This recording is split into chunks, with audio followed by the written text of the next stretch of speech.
14e lettre. 26 septembre. Cher ami, jusqu'ici, nous avons vu le côté triste de la vie. En voici le côté consolant. Pour être fidèle à mes promesses, je dois te le montrer.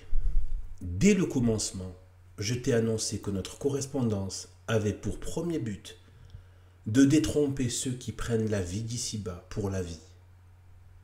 Ce but me semble atteint. Consoler ceux qui traversent avec nous la vallée des larmes et nous consoler nous-mêmes est le second objet de mes désirs. Le moment est venu de nous en occuper. Pour tout l'or du monde, je voudrais qu'il me fût donné de réaliser ce bienfait, d'autant plus nécessaire que, sans exception, tous en ont besoin, continuellement besoin, soit pour porter dignement le fardeau de la vie, soit pour adoucir de cruels chagrins, soit pour prévenir de sanglants désespoirs. Ce bienfait inappréciable est dans cette pensée. Puisque la vie d'ici-bas n'est pas la vie, la mort n'est pas la mort.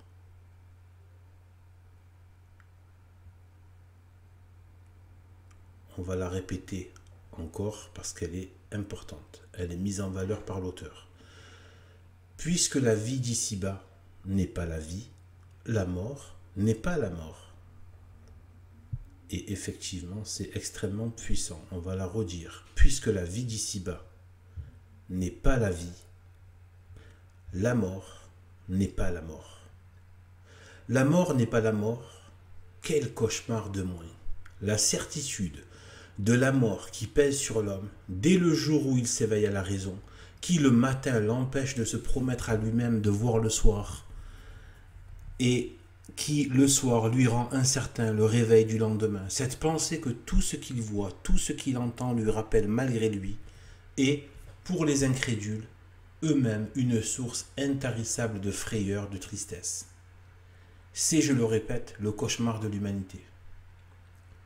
La mort n'est pas la mort. L'homme qui meurt ne cesse pas de vivre. Quelle immense consolation! Nous voici dans une chambre mortuaire, sur un lit funèbre, j'y expirais un père, une mère, une sœur, un frère tendrement aimé, une épouse, des frères, des sœurs, des jeunes enfants désormais orphelins, plongés dans la douleur, pleure celui qu'ils viennent de perdre et qui laisse après lui un vide affreux. Tout à coup, le bruit des sanglots est suspendu. Le Dieu de la vie fait entendre sa voix. Il dit, guillemets, ne vous attristez pas, comme si vous n'aviez plus d'espérance. La mort n'est pas la fin de la vie. Le père que vous pleurez n'est pas mort, il dort. La mère que vous pleurez n'est pas morte, elle dort. Le frère que vous pleurez n'est pas mort, il dort. La sœur que vous pleurez n'est pas morte, elle dort. Non est mortua puella sed dormit. Guillemets. Ouvriers du père de famille, ils ont fini leur journée et ils se reposent de leurs travaux. De mortels, ils sont devenus immortels. Ils vous attendent, vous les reverrez. Ils étaient à moi dans la vie. Ils sont à moi dans la mort. J'ai tout créé et je n'anéantis rien. Je ne suis pas seulement la création, je suis la résurrection et la vie. Fin des guillemets. La mort n'est pas la mort. Cette parole tombée du ciel était trop précieuse pour que l'Église catholique ne l'ait pas recueillie avec un soin jaloux. Personne ne l'a redit plus souvent avec une éloquence plus touchante, avec une autorité plus haute. Dans nos dernières lettres, nous avons entendu les sophistes et leurs désolantes doctrines. Nous avons plaint les uns et fait justice des autres. Écoutons maintenant notre admirable mère, cette mère qui ne trompe jamais et qui console toujours. Combien de fois dans le cours de la vie, elle nous répète « Mes enfants, La terre n'est pas votre pays. Vous n'êtes ici-bas que des étrangers et des voyageurs. Vous n'êtes pas chez vous. Votre chez vous est ailleurs.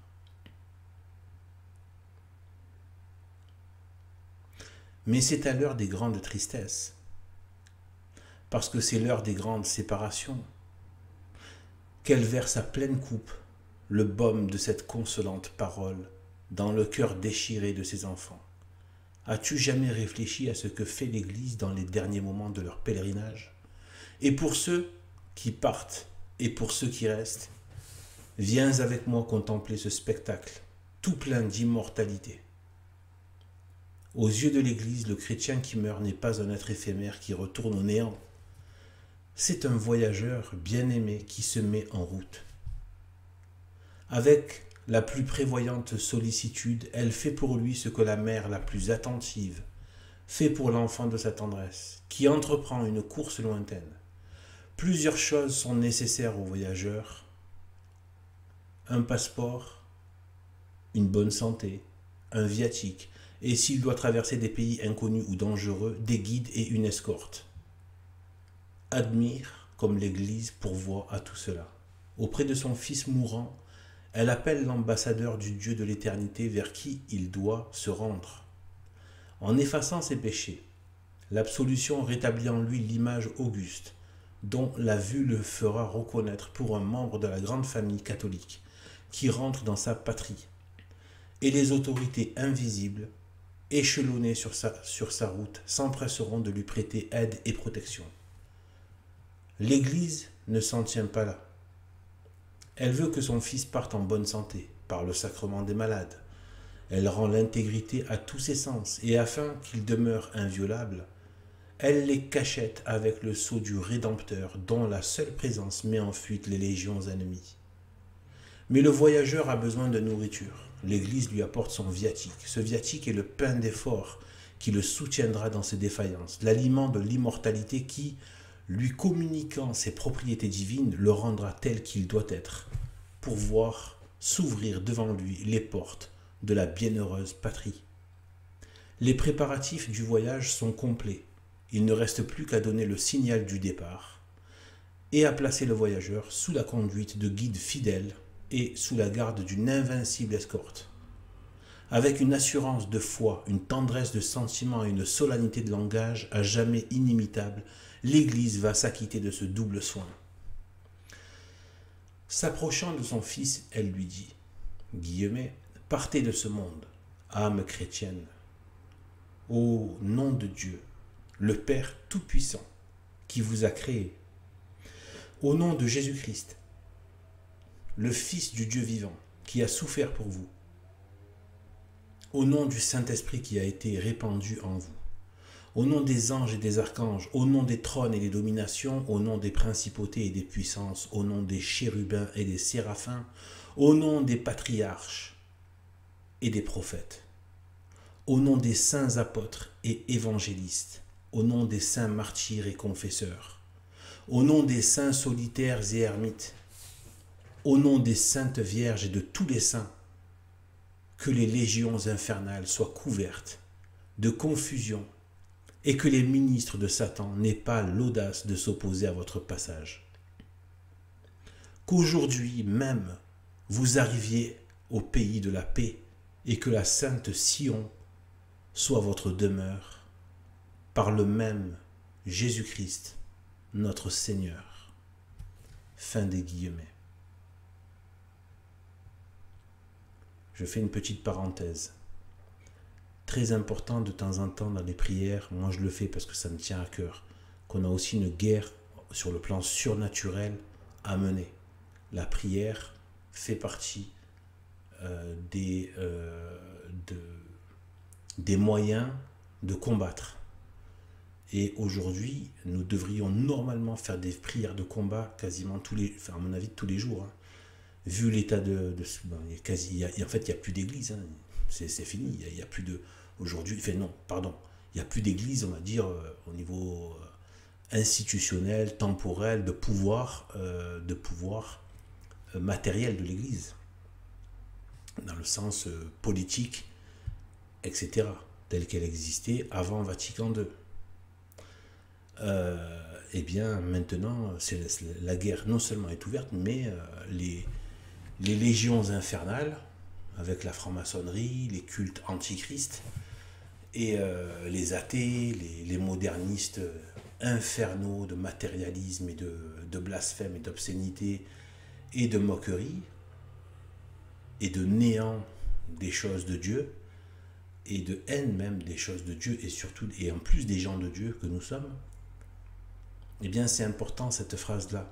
Moi je vais la garder celle-là. C'est-à-dire que quand il dit au nom de tout, bon, à mon avis c'est pas mal cela, je vais la garder en tant que prière même, au nom de tout ce qu'il a cité. Et cette phrase magnifique, que les légions infernales soient couvertes de confusion.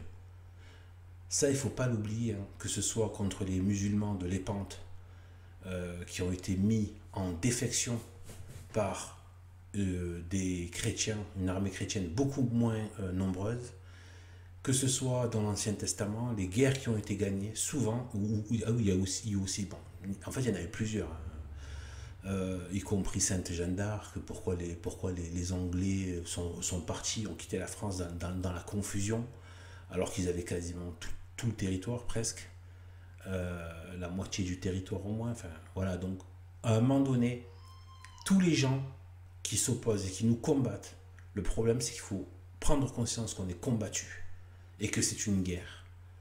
Voilà.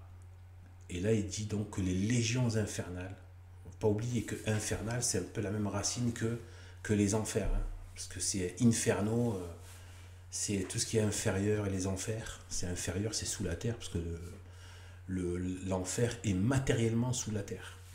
Ça c'est ce que je dis, c'est ce que je défends dans des vidéos, et qui va bien évidemment contre les énormes bouffonneries pseudo-scientifiques de la science matérialiste. Je l'ai déjà prouvé très facilement, bref, qu'il n'y a pas de noyau de feu à l'intérieur d'un soi-disant globe, parce que comment ce feu se maintiendrait sans oxygène? C'est impossible. Bref, donc c'est bon, c'est pas le thème de cette vidéo. Donc la Terre est plate, et en dessous, donc il y a bien en dessous, je ne sais sous combien peut-être de kilomètres, de centaines de kilomètres, je ne sais combien, il y a donc les enfers, et c'est pour ça que la lave des volcans, en fait, c'est même pas la pire forme, hein, de l'étang de feu. Parce que le feu, c'est le feu de l'enfer qui est beaucoup plus bas, c'est celui qui ne s'éteint jamais, qui ne s'éteint pas, c'est dit, hein, dans les Écritures. Et bon, celui-là, il s'éteint avec la lave, mais celui d'en bas, il ne s'éteint jamais. Mais c'est déjà un des effets de ce que ça peut faire, l'étang de feu, sans compter les démons qu'il y a à l'intérieur, etc. Il faut voir ma vidéo aussi sur les volcans que j'ai faite. Eh bien, les légions infernales, vraiment, c'est les légions d'en bas des enfers. C'est les gens qui appartiennent déjà à l'enfer, en fait, et donc à tout ce qui est inférieur, le matériel par rapport au spirituel, la dépravation par rapport à soit une sexualité ordonnée, soit la chasteté. D'ailleurs, en fait, voilà, il y a une chasteté de couple aussi qui existe, même s'il y a acte sexuel, mais il peut y avoir, on va dire, une façon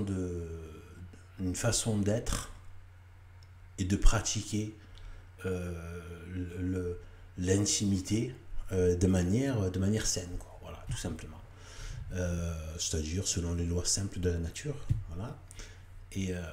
Et autre chose, par exemple l'égoïsme à toute épreuve, au lieu des principes supérieurs, etc., etc. Eh bien voilà.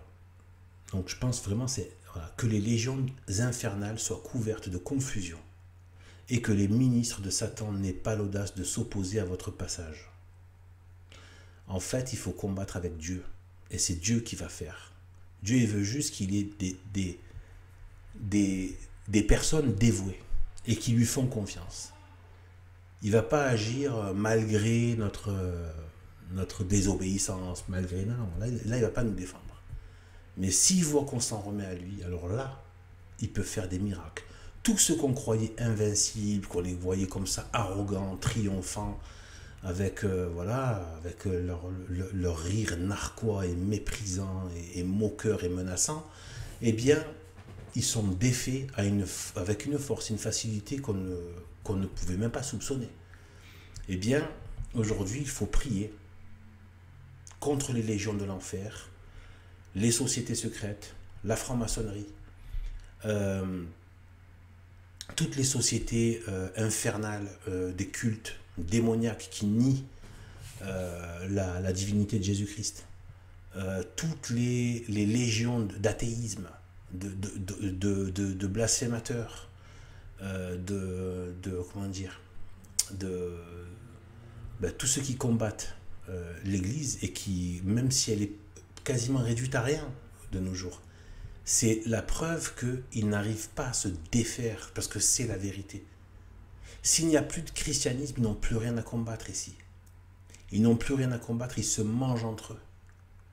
Parce qu'en fait, même dans cette défection totale, le christianisme reste le nord. C'est le nord qui indique. En fait, c'est le centre, en vérité. C'est le centre de la Terre plate qui indique le centre. Eh bien, donc par rapport à la confusion. Et il faut prier pour eux. Une des façons de les combattre, c'est de prier pour que les francs-maçons se convertissent et que les infidèles et les athées se convertissent. C'est une façon plus très chrétienne de combattre. Mais à un moment donné aussi, quand il y a le mal qui est directement agissant et qui est en train et qui continue de saper même les restes il reste quasiment rien, mais ils essaient de saper même le terrain où ça pourrait reprendre. Voilà. Et ça prend plein de formes. C'est une des pires armes de Satan, ce sont les séries, les cinémas, les films, les documentaires et les idéologies. C'est les pires choses. Voilà. C'est comme ça qu'ils ont pourri la tête des gens et qui les ont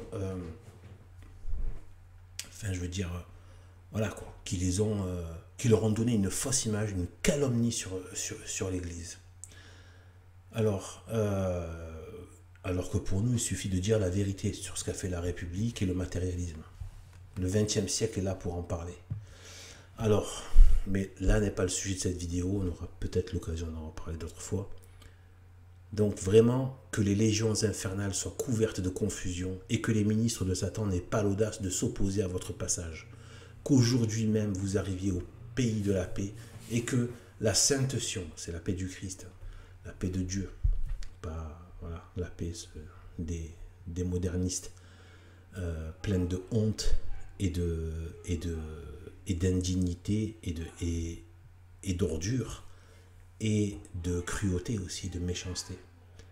La sainte Sion soit votre demeure, par le même Jésus-Christ notre Seigneur. Fin des guillemets. Quand on songe que tout cela est une réalité, on se demande quelle est la dignité de l'âme et quel monarque a jamais voyagé, défendu par une pareille garde, environné d'un si brillant cortège. Le voyageur est parti. Rien n'a été oublié pour assurer le succès de son voyage et préparer son entrée triomphante dans la terre des vivants. Reste à consoler ses amis et ses proches, car pour l'Église, la plus tendre des mères, les douleurs de tous ses enfants sont ses propres douleurs. À sa voix, ils suivent dans le temple la dépouille mortelle de celui qui vient de les quitter. Là, que fait l'Église? Elle chante. Oui, mon frère Frédéric.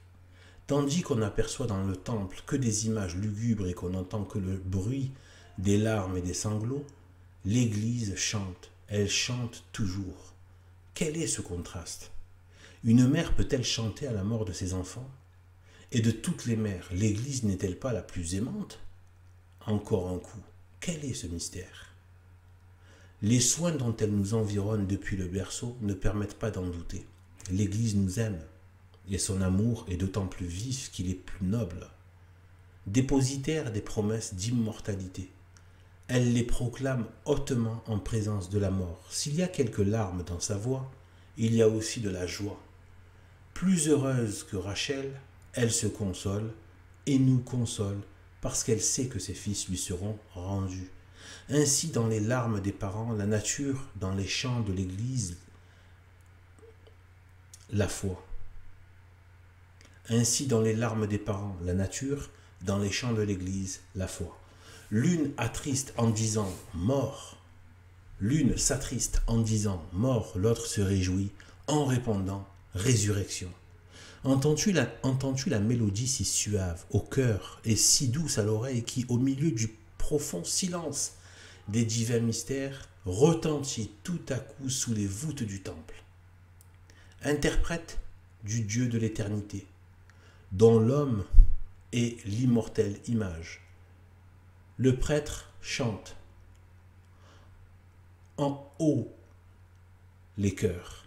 Rien de plus digne, rien de plus juste, rien de plus salutaire que de vous rendre partout et toujours des actions de grâce. Seigneur Saint, Père Tout-Puissant, Dieu éternel, par Jésus-Christ notre Seigneur, en qui vous nous avez donné l'espérance de la bienheureuse résurrection, afin qu'au moment où la certitude de mourir attriste la nature, la promesse de l'immortalité future console la foi. Car à vos fidèles, Seigneur, la vie est changée, non ôtée, vita mutatur, non tolitur. Et à la place de leur maison terrestre tombée en ruine, une demeure éternelle leur est préparée dans les cieux. Le fond de cette admirable préface est de Saint Grégoire. Qu'en penses-tu? L'Église peut-elle affirmer d'une manière plus solennelle que la vie d'ici-bas n'est pas la vie? Elle l'affirme encore par un mot qu'elle a introduit dans la langue de toutes les nations civilisées. Les cérémonies du temple étant achevées, elle conduit son enfant au lieu de son repos. Ce lieu s'appelle cimetière. Et cimetière veut dire dortoir. Mot divin, mot révélateur, mot digne d'éternelle bénédiction. Nous appelons le cimetière dortoir, dit la bouche d'or de l'Orient. Alors en fait c'est Saint Jean Chrysostome, il me semble, c'est sûr, c'est Saint Jean Chrysostome qu'on appelait la bouche d'or. Nous appelons le cimetière dortoir, dit la bouche d'or de l'Orient, afin que vous sachiez que les morts ne sont pas morts, mais seulement endormis. Quelle consolation dans ce mot et quelle profonde philosophie! Quand donc vous conduisez un mort au cimetière, ne vous désolez pas. Ce n'est pas à la mort que vous le conduisez, c'est au sommeil. Ce mot vous suffit pour adoucir toutes les douleurs. Le grand orateur a 1000 fois raison. Ce mot non seulement console la nature, il donne encore à la douleur une dignité qui commande le respect et attire les sympathies. Connais-tu, cher ami, quelque chose de plus touchant et à la fois de plus noble que la conduite de saint Augustin à la mort de sa mère bien-aimée? Ouvrez les guillemets. Nous étions arrivés à Ostie, où nous devions nous embarquer pour l'Afrique, lorsque ma tendre mère, votre digne servante, Seigneur, fut prise de la fièvre. Ayant le pressentiment de sa mort, elle nous dit « Vous déposerez ici mon corps, et vous vous souviendrez de prier pour moi à l'autel du Seigneur. » Le 9e jour de sa maladie, âgé de 56 ans, et moi de 33, cette âme si religieuse et si bonne fut délivrée des liens du corps. Je pressai mes paupières pour retenir mes larmes, mais ma douleur immense, refluait au fond de mon cœur, puis s'échappait en larmes abondantes que mes yeux s'efforçaient d'absorber. Cette lutte m'était très pénible. Le petit Adéodat pleurait tout haut. nous le fîmes taire, car il ne nous paraissait pas convenable d'honorer cette mort par des gémissements et par des cris. Attendu que c'est ainsi qu'on a coutume de déplorer la misère des mourants et en quelque sorte leur anéantissement. Or, ma mère ne mourrait pas misérablement, ni elle ne mourrait pas tout entière. Ces exemples, sa foi, des preuves certaines nous en donnaient l'assurance. L'enfant calmé, Évodius prit le psautier et commença à chanter le psaume. Je chanterai la miséricorde du Seigneur, tous ensemble nous y répondions. Vos paroles, Seigneur, adoucirent ma douleur et me donnèrent la force de la concentrer, tellement qu'on ne s'en aperçut ni à mes larmes ni à l'altération de mon visage. Le moment de la sépulture étant venu, nous portâmes le corps et nous le rendîmes à la terre sans larmes. Il en fut de même pendant l'offrande du sacrifice de notre rédemption. Je ne pleurais pas, mais intérieurement j'étais navré de douleur. Je me souvenais, Seigneur, de votre servante. Je repassais dans ma mémoire sa vie envers vous, si pieuse et si sainte, et envers nous, si douce et si exemplaire. Et je m'en voyais subitement privé, et seul, je pleurais, en votre présence sur elle et sur moi. Je donnai à mes larmes un libre cours, mon cœur s'y noya et y trouva le repos. Et maintenant, Seigneur, je vous le confesse dans cet écrit, le lira qui voudra et l'interprétera comme il voudra.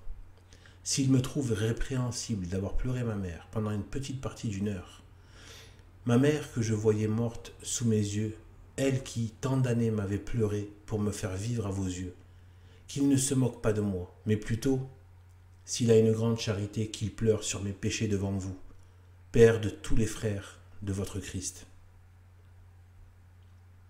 Fermez les guillemets, c'est tellement beau. C'est tellement beau. Elle est belle la fin, c'est waouh. Père de tous les frères de votre Christ. C'est magnifique. Et comme il parle de sa mère, c'est... Eh bien, tous les siècles chrétiens, toutes les familles chrétiennes nous offrent d'innombrables exemples de cette noble douleur, dans laquelle brille l'accord vraiment sublime de la nature qui s'afflige et de la foi qui console. Pourquoi sublime? Parce que sur les ruines même de l'homme, il proclame hautement que la vie n'étant pas la vie, la mort n'est pas la mort. Ces exemples sont si instructifs et si souvent utiles dans le cours de notre existence que je vais t'en citer un nouveau. Tu sais combien le plus grand de nos rois, Saint Louis, aimait sa mère. Jamais tendresse filiale ne fut mieux justifiée. Aux exemples et aux leçons de sa pieuse mère, Louis devait la conservation de son innocence baptismale et tous les trésors qu'elle renferme. Pour le temps et pour l'éternité, le saint roi, parti pour la croisade contre les Sarrasins, était à Jaffa lorsqu'il apprit la mort de la reine Blanche, sa mère. Prénom Blanche. Arrivé le premier dimanche de l'Avent, premier jour de décembre 1262, le cardinal légat Eudes de Châteauroux, qu'il a reçu le premier, prit avec lui Gilles, archevêque de Tyr, garde du sceau du roi, et Geoffroy de Beaulieu, son confesseur, de l'ordre des frères prêcheurs. Le légat dit au roi qu'il désirait lui parler en secret dans sa chambre, en présence des deux autres. À son visage sérieux, le roi comprit qu'il lui apportait quelque triste nouvelle. Il les fit passer de sa chambre dans sa chapelle, où il s'assit devant l'autel et eux avec lui. Alors le légat représenta au roi les grâces que Dieu lui avait faites, depuis son enfance, entre autres, de lui avoir donné une mère qu'il avait élevée si chrétiennement et qui avait si sagement gouverné son royaume. Enfin, ne pouvant plus retenir ses sanglots et ses pleurs, il ajouta qu'elle était morte. À cette parole, le roi jeta un grand cri, puis fondant en larmes, il s'agenouilla devant l'autel, et joignant les mains, il dit avec une sensible dévotion, guillemets, « Je vous rends grâce, Seigneur, de m'avoir prêté une si bonne mère. Vous l'avez retirée quand il vous a plu. Il est vrai que je l'aimais plus qu'aucune créature mortelle, comme elle le méritait bien, mais puisque c'est votre bon plaisir, que votre nom soit béni à jamais. Fermez les guillemets. Ensuite, le légat, ayant fait une courte prière pour la défunte, le roi dit qu'il voulait demeurer seul dans sa chapelle et retint seulement son confesseur. Il resta quelque temps à méditer et à pleurer devant l'autel, après quoi son confesseur lui représenta modestement qu'il avait assez donné à la nature et qu'il était temps d'écouter la raison éclairée par la foi. Aussitôt, le roi se leva et passa dans son oratoire, où il avait coutume de dire ses heures. Là, il récita avec son confesseur tout l'office des morts, et le confesseur admira que, nonobstant la douleur dont il était pénétré, il ne fit pas la moindre faute en récitant un si long office. Outre les nombreux services qu'il fit faire en Palestine pour sa mère, le saint roi envoya en France la charge d'un cheval de pierrerie à distribuer aux églises, demandant des prières pour elle et pour lui. Voilà le chrétien devant la mort. À ces affirmations, tant de fois réitérées, que la vie d'ici-bas n'est pas la vie, notre admirable mère ajoute une nouvelle force, par un mot plus significatif encore que celui de dortoir. Le dortoir suppose le sommeil, et le sommeil suppose une demi-vie. Cela ne suffit point à la foi de l'Église. Quand des miracles lui ont appris que quelques-uns de ses enfants sont arrivés au terme heureux de leur pèlerinage, elle l'appelle le jour de leur mort, le jour de leur naissance. Chaque page de son martyrologue répète l'affirmation de leur glorieuse immortalité.